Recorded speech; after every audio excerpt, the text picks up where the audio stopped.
If you've ever spent a Saturday morning digging up dead annuals and replanting the same bed for the third year in a row, this video is going to save you a lot of Saturdays. Perennials are the plants that come back not just once, but year after year, getting bigger and better while you do less and less work. But here's what most gardeners get wrong. They plant the first pretty perennial they see at the nursery without knowing if it'll actually thrive, spread politely, or even survive their winter. Today we're counting down 11 of the best long-lasting perennials you can plant, flowers built to reward patience with decades of blooms, not just one good season. We'll cover exactly where each one thrives, what it needs to come back stronger every spring, and which ones you should absolutely never divide. Stick around to the end, because number 9 can outlive the person who planted it. Let's get into it. Number 1. Sedum. If you want a perennial that looks good for 6 months of the year, start here. Autumn Joy, sometimes sold as Sedum herbstfreud, is a succulent leaf stonecrop that forms tidy, 2-foot clumps of fleshy blue-green foliage. Even before it flowers, the broccoli-like buds are architecturally interesting enough that florists cut the stems for arrangements. By mid to late summer, those buds open into starry, raspberry-pink flower heads that slowly deepen to rust and copper as autumn arrives. It thrives in full sun and average to poor, well-drained soil. Rich soil actually makes it floppy, and once established, it shrugs off drought and neglect. It's hardy in zones 3 through 9, virtually pest-free, and deer tend to leave it alone. Leave the seed heads standing through winter. They hold their shape under frost and snow and feed late-season pollinators before that. Divide it every 3 to 4 years if the center starts splitting open. Number 2. Ivory Towers False Indigo. This is the plant for anyone who wants vertical drama without any fuss. In spring, smoky purple-black stems push up looking almost like asparagus spears, then unfurl into 3 to 4 foot spikes covered in pure white, pea-like flowers, a favorite of hummingbirds and hawk moths. Baptisia is a true North American native, hardy from zone 3 or 4 up through zone 9, and it thrives in full sun to part shade in soil that ranges from dry to average moisture. The catch is patience. This plant sends its energy into a deep taproot for the first 2 to 3 years before it really performs, but once established, it can live for decades with almost no care. Here's the one rule to remember: never try to divide or move Baptisia. Its roots run too deep, and disturbed plants rarely recover. Choose its permanent home carefully and then leave it alone. Number 3. Storm Cloud Bluestar. Few perennials make an entrance like this one. In early spring, near-black stems emerge from bare ground looking like something from a fantasy garden, clothed in silver-veined olive-green leaves. By late spring, they're smothered in periwinkle blue star-shaped flowers for 4 to 6 weeks, often with a lighter rebloom later in the season.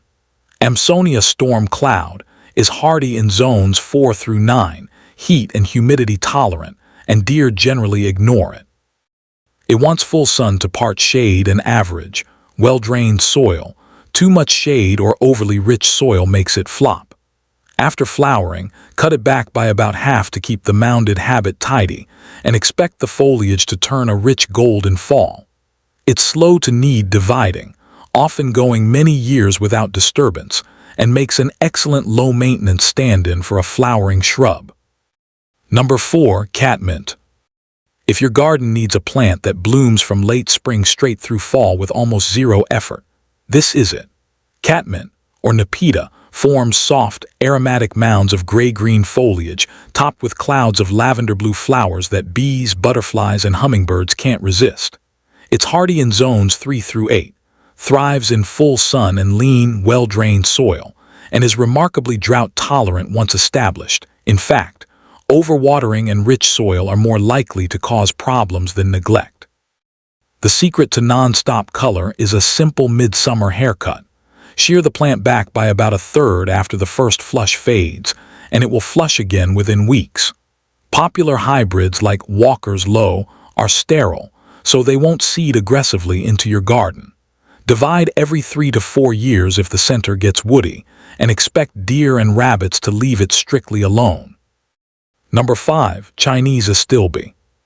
For the shaded parts of your yard where sun-loving perennials struggle, Chinese Astilbe is one of the most dependable choices you'll find. It forms elegant, fern-like mounds of deeply cut foliage topped in summer with feathery plumes in shades of pink, magenta, or white, blooming later than most other Astilbe types, which extends your season of color. It's hardy in zones 4 through 8, and compared to other Astilbes tolerates more sun and a bit more dryness once it's established, though it still performs best with consistently moist, humus-rich soil. Plant it in full sun to partial shade, and mulch to help lock in moisture during hot spells. The dried seed heads look wonderful dusted with frost, so many gardeners leave them standing through winter rather than deadheading. Divide congested clumps every 3 to 4 years in spring to keep the flowering strong. Number 6. Coneflower. This is the workhorse every pollinator garden needs. Echinacea produces sturdy, upright stems topped with daisy-like blooms, traditionally purple, but now available in shades of orange, yellow, and green, centered around that distinctive spiny cone.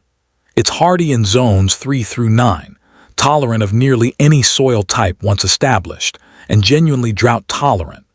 Give it full sun for the best flower show, though it will take a bit of afternoon shade in hotter climates. Coneflowers bloom from midsummer well into fall, and deadheading spent flowers will keep new buds coming. But here's the trade-off worth knowing. If you leave the seed heads standing into winter instead of cutting them back, you'll turn your garden into a magnet for American goldfinches, who will spend entire mornings working the cones for seed. Divide every 3 to 4 years in spring if flowering starts to decline. Number 7. Hellebore. When almost nothing else in the garden is blooming, Hellebore is quietly putting on a show. Also called Lenten rose, this evergreen perennial produces nodding, rose-like flowers in shades from pure white to deep plum, often speckled or picoteed, and remarkably, those blooms can last 2 months or more without fading, since what you're seeing are long-lasting sepals rather than true petals. Hardy in zones 4 through 9, Hellebore wants partial to full shade and rich, well-drained soil. It resents being moved, so choose its spot with care the first time. Maintenance is refreshingly minimal. Simply trim away tattered old leaves in late winter as the new flower stalks emerge.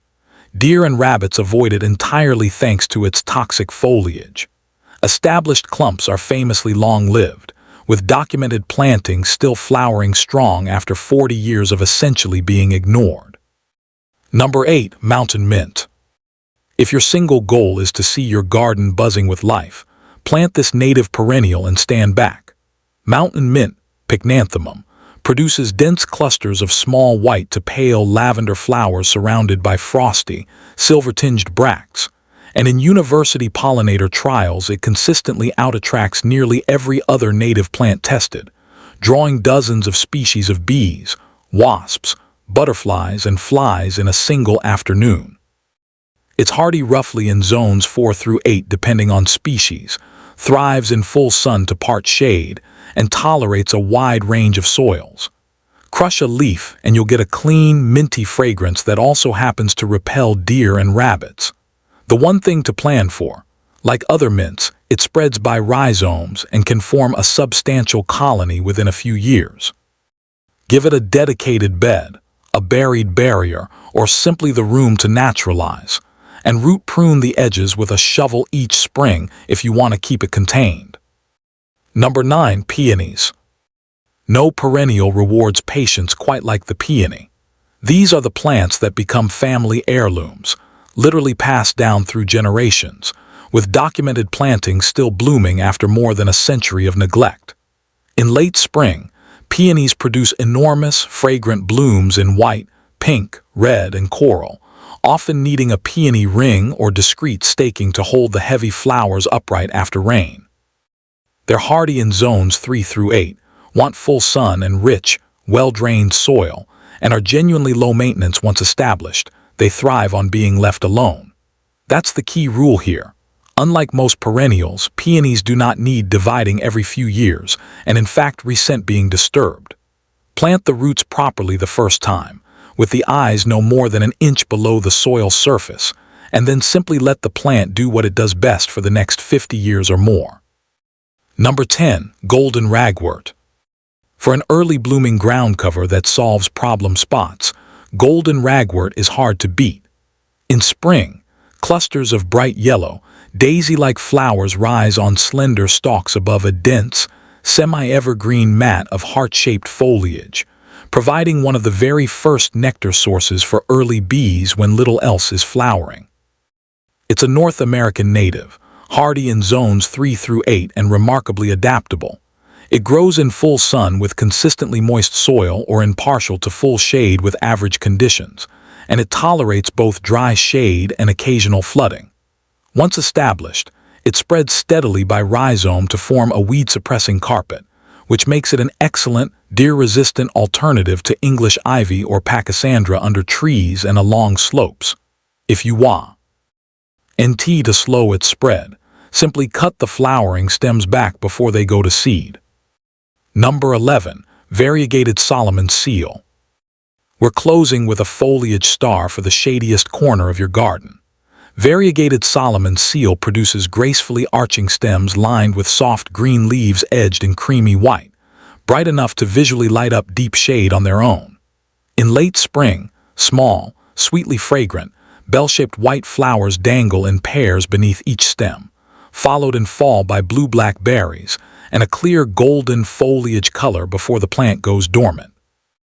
It's hardy in zones 3 through 8, prefers part to full shade and moist, humus-rich soil, though it tolerates surprising dryness once established. Pair it with hostas, ferns, and Astilbe for a layered woodland look. It spreads slowly and politely by rhizome, so you can go years without ever needing to divide it, and deer tend to pass it by in favor of almost anything else. And that's 11 perennials that will still be blooming in your garden long after this growing season is over. Notice the pattern. The best perennials aren't the ones that need constant attention. They're the ones you plant once in the right spot and then mostly leave alone. Pick 2 or 3 from this list that match your sun and soil, get them in the ground this season, and let them spend this first year building roots. Which one are you planting first? Tell us in the comments. And if this saved you a trip to buy annuals you just replace next spring, subscribe for more gardens that get easier every year.